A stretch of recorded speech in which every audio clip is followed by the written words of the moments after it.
Hello नमस्कार दोस्तों, मैं आपको आरआरबी एनटीपीसी अंडर ग्रेजुएट की तैयारी करवा रहा हूं। तो आज अपने हम आरआरबी एनटीपीसी अंडर ग्रेजुएट के कट ऑफ और सेफ स्कोर और अटेंडेंस के आधार पर हम इनको निकालेंगे और इसके साथ हम सेफ जोन और डेंजर जोन को भी देखेंगे।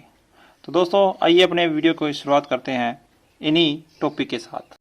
आरआरबी एनटीपीसी अंडर ग्रेजुएट में जो उपस्थिति है उसकी हम चर्चा करें तो हमारी एक अजमेर की न्यूज़ है, जिसमें न्यूज़ में छपा हुआ है कि पहले दिन है जो 37% उपस्थिति रही है, बाकी सभी अनुपस्थित रहे। यानी 35 से 1000 अपने उसमें कॉल किया था और उसमें 16,000 उपस्थित हुए थे, यानी 19,000 एबसेंट थे। तो इसके हिसाब से 37% उपस्थिति। एक प्रयागराज के अखबार देखें तो उसके आधार पर 46 से 47% उपस्थिति रही। ओवरेज हम माने तो हमारे यहाँ 45% ओवरेज रह रही है, 40 से 45 के बीच में। तो हम इसको मान सकते हैं कि एनटीपीसी अंडर ग्रेजुएट के अंदर जो फार्म भरे हुए हैं वो है हमारे पास 63 लाख। 63 लाख के अंदर हमें 40% निकालेंगे तो लगभग 25 लाख के आसपास आएगा कि 25 लाख कैंडिडेट है वो हाजिर हो रहे हैं। 25 लाख जो कैंडिडेट है उनके आधार पर ही अपने जो कट ऑफ निकलेगी। जो पेपर देने वाले हैं, लगभग पेपर देने वाले, फार्म भरने वाले तो ऐसे बहुत होते हैं, पेपर देने वाले सिर्फ 25 लाख हैं। आपने 25 लाख के आधार पर पेपर देखें तो पेपर है वो मॉडरेट आ रहा है, हार्ड आ रहा है।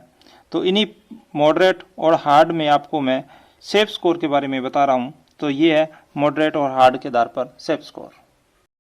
इसमें RRB NTPC under graduate level के अंदर 100 क्वेश्चन थे, 90 मिनट का समय था।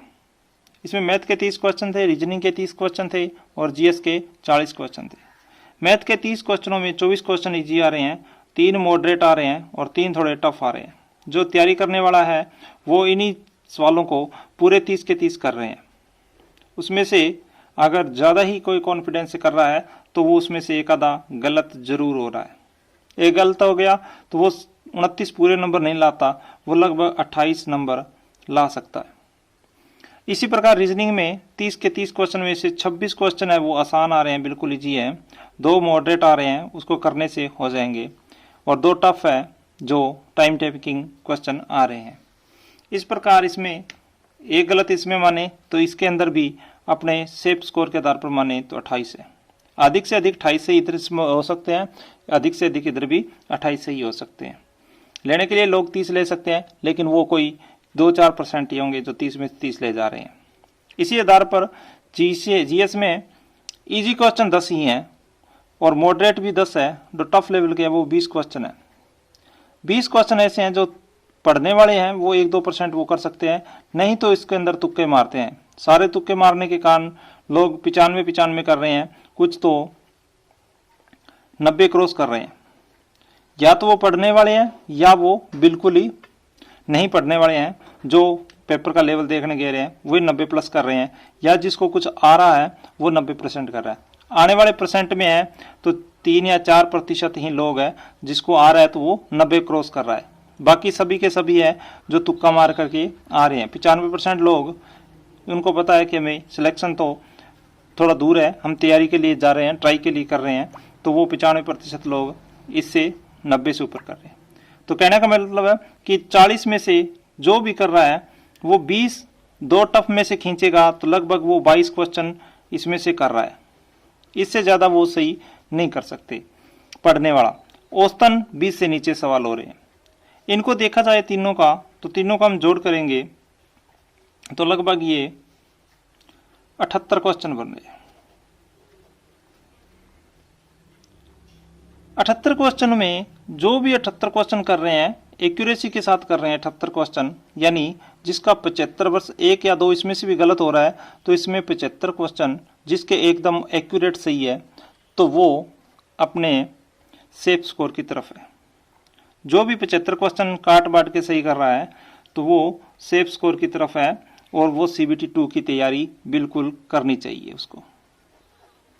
तो इसके बारे में मैं सेफ स्कोर के आधार पर मैं कट ऑफ बता देता हूँ आपको किसकी कितनी जानी चाहिए। तो यहाँ जिसके 75 क्वेश्चन आ रहे हैं तो वो अपनी तैयारी को छोड़े ना, और जिसके 70 भी आ रहे हैं, 70 क्वेश्चन भी इसके आ रहे हैं तो वो भी अपनी तैयारी ना छोड़े। अगर उनका हो जाता है अच्छी बात है, अगर नहीं हो रहा है तो उनके आगे वैकेंसी आएगी 2025-26 की, तो उसमें वो तैयारी जरूर करेंगे। जो लगभग ओवरेज है, जो इसकी लास्ट वैकेंसी है और उसके 75 प्लस आ रहे हैं, तो वो तैयारी जरूर करें। सभी जोनों के अंदर ऑल जोन है, तो ऐसे तो नहीं कह सकता मैं सभी जोनों की एक साथ एक जैसी कट ऑफ जाएगी, अलग अलग जोनों की एक साथ अलग अलग जाएगी। तो इस प्रकार नॉर्मल में ओवरेज मैं बता देता हूँ आपको ये कट ऑफ कितनी जाने वाली है। जनरल की कट ऑफ है वो जिसके 75 क्वेश्चन एक्यूरेट सही है, तो वो अपना सेफ स्कोर समझे और CBT 2 की तैयारी करे। ओबीसी है, ओबीसी के अगर किसी के 72 क्वेश्चन से प्लस हो रहे हैं, तो वो अपने CBT 2 की तैयारी रखें। EWS है, वो भी 72 और 71 के आसपास है, तो वो अपने CBT 2 की तैयारी जरूर रखें, आगे पढ़ाई न छोड़े। और आगे ऐसी है, ऐसी कैटेगरी में जो इसका 65 प्लस आ रहा है, तो वो अपनी तैयारी न छोड़ें।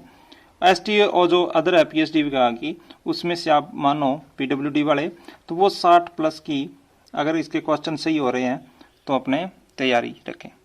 अब मैं इसके बाद बता देता हूँ नॉर्मलाइजेशन। किसी के 74 क्वेश्चन बन रहे हैं, तो उसका क्या पता नॉर्मलाइजेशन से आगे हो सकता है क्वेश्चन। तो मैं आपको बता देता हूँ कि जनरल का लगभग है वो लगभग 80-85 जाएगी, 80 से लेकर के 85 के बीच में नॉर्मलाइजेशन कट ऑफ जाएगी जनरल की। मान लो किसी के 74 क्वेश्चन है, मैं कह रहा हूँ उसका नहीं हो रहा, तो वो 84 से इनके बीच में आ सकता है और इनके बीच में कट ऑफ जा सकती है, तो वो 74 वाला भी हो सकता है जनरल के अंदर। तो 74 से इसे 2-3 नंबर पीछे और 2-3 नंबर आगे, तो इसमें देख लेना कि 3 नंबर पीछे है, वो भी तैयारी रखना, क्योंकि उनका भी सिलेक्शन हो सकता है। ओबीसी में 72 क्वेश्चन कह रहा हूँ, 72 में से ये 78 से लेकर के 83 नंबर तक इसकी कट ऑफ ओबीसी की नॉर्मलाइजेशन के आधार पे जाएगी, यानी ओबीसी की लगभग 80 रहने वाली है कट ऑफ, और ओबी जनरल की है वो 85 के पास जाएगी। ईडब्ल्यूएस भी इसको सेम मानेंगे, 78 से 83 के बीच ही मानेंगे, क्योंकि ओबीसी की और ईडब्ल्यूएस की लगभग इसकी समान जाने वाली है। एससी के अंदर 72 की कट ऑफ इसकी नॉर्मलाइजेशन के साथ जाने वाली है। एसटी है वो इनकी 65 प्लस है, वो एसटी की कट ऑफ जाएगी नॉर्मलाइजेशन से। दोस्तों आशा करता हूं कि आपको कट ऑफ समझ आ गई होगी, लगभग इसी के आधार पर कट ऑफ रहने वाली है।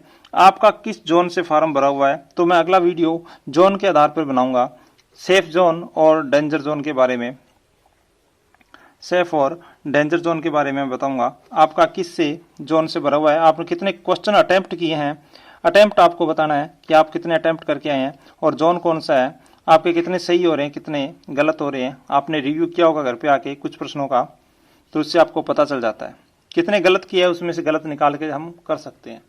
दोस्तों आशा करता हूँ कि आपको सारी कट ऑफ के बारे में और प्रश्नों के बारे में, सेफ जोन और इसमें उपस्थिति के आधार पर समझ आ गया होगा। तो आशा करता हूँ कि वीडियो को लाइक करके चैनल को सब्सक्राइब जरूर कर लेंगे। धन्यवाद।